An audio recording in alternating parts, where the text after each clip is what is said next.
భోలే బాబా ఇప్పుడు దేశవ్యాప్తంగా మారుమోగుతున్న పేరు.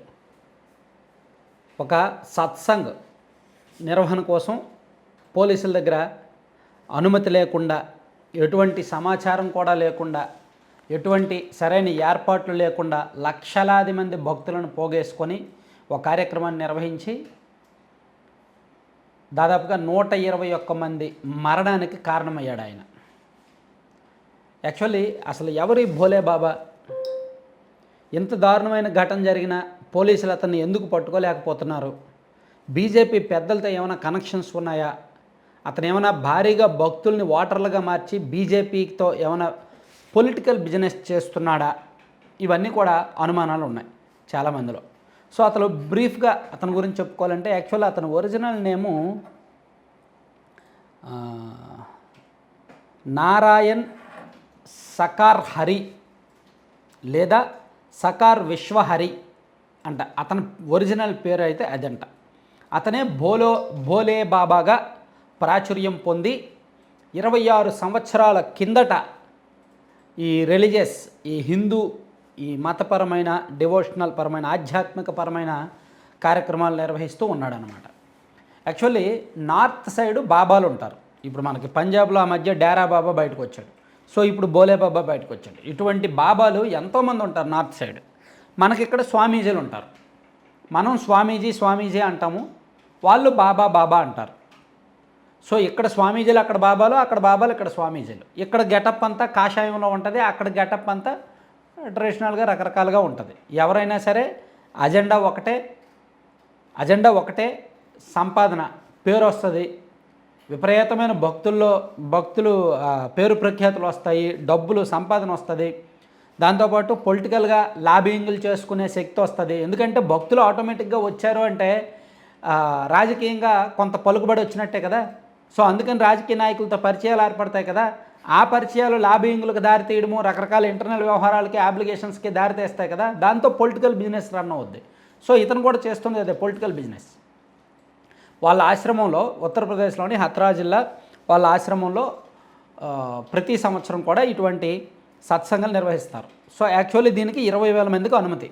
పోలీసులకు కూడా అతను 20,000 మందే వస్తారని చెప్పారు. ఆ నిర్వాహకులు 20,000 మంది వస్తారని చెప్పారు. కానీ 2.5 లక్షల మంది వచ్చారు. పైగా ఆ 2.5 లక్షల మంది అలాగ లైన్లో ఉన్నారు. ఆ సత్సంగం పూర్తయిన తర్వాత బాబావారి కాలి ధూళి తీసుకుంటే మంచిది అని ఆ ధూళి కోసం అక్కడ ఉన్నారంట. సో నిర్వాహకులందరూ వాళ్ళందరినీ, భక్తులందరినీ ఆపారు. బాబాగారు వెళ్ళిపోతారు, బాబాగారు కారు ఎక్కి వెళ్ళిపోతారు, వెళ్ళిపోయిన తర్వాత మీరు ఈ ధూళి తీసుకొని వెళ్ళిపోతారు కానీ అని ఆపారు. ఒకేసారి ఆపేసరికి ఆయన కారు ఎక్కేసరికి వీళ్ళందరూ ఒకేసారి లైన్ తోపులాట జరిగింది. ఆ తోపులాట కారణంగా కొంతమంది కింద పడిపోయారు. కింద పడిపోయినా సరే చూసుకోకుండా వెనకొచ్చే వాళ్ళు ఒకేసారి పొలమని వచ్చేసారు. సో జరగాల్సిన నష్టం జరిగిపోయింది. యాక్చువల్లీ ఇతను ఒక 25 ఏళ్ల కిందట ఇంటెలిజెన్స్ బ్యూరోలో పనిచేసేవాడు. ప్రభుత్వ పరంగా ఇంటెలిజెన్స్ బ్యూరోలో ఐబీలో పనిచేసి కాస్త తెలివితేటలో, మాటకారితనం అదంతా ఎక్కువ ఉండేసరికి, కొన్ని మాయలు మర్మాలు అన్నీ తెలిసేసరికి, మాయలు మర్మాలు అంటే సినిమాల్లో, పాత సినిమాల్లో చూసిన మాయలు మంత్రాలు కాదు, మాటలే మాయల్లా వాడుకోవడం, అదొక కళ అనమాట. మాటకారులకు అదొక కళ. మన నరేంద్ర మోదీ గారికి ఉంటుంది, చాలామంది పొలిటీషియన్స్కి ఉంటుంది కదా. వాళ్ళ మాటల్లోనే మాయలు చూపించగలరు. చాలామంది పొలిటీషియన్స్కి ఆ కళ ఉంటుంది. అలాగే స్వామీజీలకు అంతకన్నా ఎక్కువ కళ ఉంటుంది. స్వామీజీల కంటే ముందు దశ పొలిటీషియన్స్. సో అంటే మన పాండవులు 9 మోహన్ బాబు గారు, అదే ఆ సినిమాలో ఒక డైలాగ్ ఉంటుంది చూడండి. మోహన్ బాబు గారు చెప్తారు, బాగా చదువుకున్నాడు ఐఏఎస్ అవుతాడు, అలా ఇలా చదువుకున్న వాళ్ళు పొలిటీషియన్స్ అవుతారు, అసలు ఏమీ రానోడేమో స్వామీజీ అవుతాడని చెప్పి నలుగురిని, ఐఏఎస్ని, రౌడీల్ని, పొలిటీషియన్స్ని, స్వామీజీలని కంపేర్ చేస్తూ ఒక డైలాగ్ ఉంటుంది. సేమ్ అది కరెక్టే. సో ఇతనికి నెట్వర్క్ ఉంది. ఉత్తరప్రదేశ్, బీహారు, హర్యానా, పంజాబు, ఢిల్లీ లాంటి రాష్ట్రాల్లో భక్తులు విపరీతంగా లక్షలాది మంది భక్తులు ఉన్నారు. అతను ఏ కార్యక్రమం నిర్వహించినా అక్కడికి భక్తులు వెళ్తారు. దాంతో అక్కడ బీజేపీ పెద్దలతో మంచి పరిచయాలు ఉన్నాయి. అక్కడ పోలీసులు కూడా ఆశ్రమం నిబంధనలకు విరుద్ధంగా ఎలా నడుస్తున్నా పోలీసులు కూడా చూసి చూడనట్టు ఉంటారు.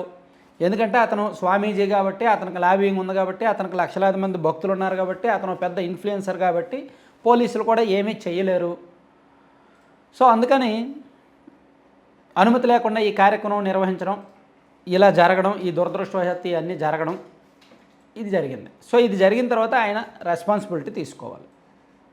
ఏమండి ఇంత బాబా కదా, ఇంత పెద్ద బాబా కదా, అతని కాలి ధూళి తాకితే పుణ్యలోకాలకు వెళ్తాము, దేవుడు కనిపిస్తాడు అంటారు కదా, మరి ఆ దైవాంశ సంభూతుడు అంటారు కదా, ఈ 121 మందిలో ఒక్కరినైనా బతికించాడు ఆ బాబా? పారిపోయాడు. ఘటన జరిగిన మరుక్షణం పారిపోయాడు. ఎక్కడున్నాడో కూడా తెలియదు. బహుశా నాకు తెలిసి దేశం వదిలేసి పారిపోయాడేమో. ఏముంది, డబ్బులు ఉంటాయి, బ్యాంక్ అకౌంట్లో డబ్బులు మూలుగుతాయి, విదేశాలకు వెళ్ళిపోతే వెళ్ళాల్సినవి ఎలాగైనా వెళ్తాయి.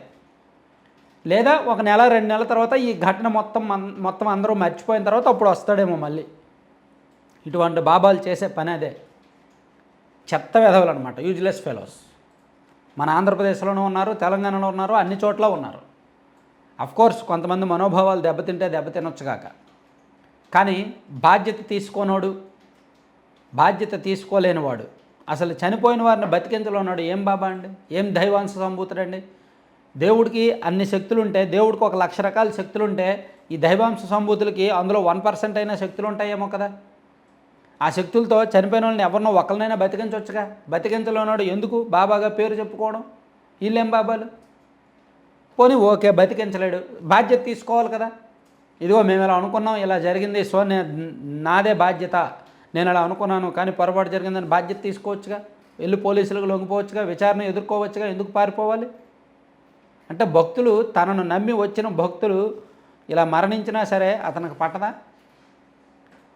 దొరికితేనే దొంగ, దొరకకపోతే దొర. అందరి గురించి చెప్తున్నా. ఇటువంటి బాబాలు అందరూ అంతే. దొరికిన ప్రతి ఒక్కడు దొంగ, దొరకనోడు దొరగా చలామణి అవుతున్నాడు. సో మన రాష్ట్రంలో ఉన్న వాళ్ళు కూడా ఎంతోమంది దొరలుగా చలామణి అవుతున్నారు. వాళ్ళ ముసుగులో చాలా వ్యవహారాలు ఉంటాయి. నిత్యానంద దొరికాడు, అతని లైఫ్ మారిపోయింది, ఎక్కడో ఉన్నాడు. డేరా బాబా దొరికాడు, అతని లైఫ్ మారిపోయింది, ఎక్కడో ఉన్నాడు. మరి ఈయన కూడా అంతే, వీళ్ళందరూ అంతే. ఏమండి, వీళ్ళందరూ సాధారణ మనుషులేనండి, కాకపోతే కాస్త తెలివితేటలు ఎక్కువ, మాటకారతనం ఎక్కువ, అంతేనండి. అంతమించి ఇంకేముండదండి. బాబాలైనా, పాస్టర్లైనా, వీళ్ళైనా, వాళ్ళైనా అనకూడదు, కానీ ఎవరైనా అంతే. దేవుడు వీళ్ళకి ఏమైనా అతీతమైన శక్తులు ఇచ్చారా? నాకు నీకు ఇవ్వంది వాళ్ళకి ఎందుకు ఇస్తాడు దేవుడు? ఇవ్వడు. దేవుడికి అందరికీ, మనుషులందరికీ దేవుడు ఒకేలా పుట్టిస్తాడు. ప్రత్యేకమైన శక్తులు, మంత్రాలు ఏమీ ఇవ్వడు. వాళ్ళ మాటలే వాళ్ళకి మంత్రాలు, వాళ్ళ మాటలే వాళ్ళకి మాయలు, అంతకుమించి ఇంకేమీ ఉండదు. చూడండి, కొంతమంది చర్చిల్లో మనం ఏం చూస్తుంటాం, పాస్టర్లు అక్కడ మాట్లాడతారు, కొంతమంది తూగిపోయి పూనకాలు వచ్చినట్టు అవుతారు. అదంతా స్క్రిప్ట్. ఇది కూడా అంతే. సో ఇటువంటి బాబాలను ఎంకరేజ్ చేసిన ప్రజలదే తప్పు. మనం రోబోలు సృష్టిస్తున్నాం, రోబోటిక్ ప్రపంచంలో ఉన్నాం, ఏఐ సృష్టిస్తున్నాము. అటువంటి చోట, ఇంత టెక్నాలజీ ఉన్న చోట కూడా ఇంత సిల్లీగా చనిపోవడం ఏంటో, లైన్ల కోసం కొట్టుకోవడం ఏంటో, కాలి ధూళి కోసం వెళ్ళడం ఏంటో, ఎక్కడున్నామండి మనం? ఈ బీజేపీ వాళ్ళు వచ్చాక ఇంకా వీళ్ళు పెరిగిపోయారు, బాబాలు వాళ్ళందరూ పెరిగిపోయారు. Thank you.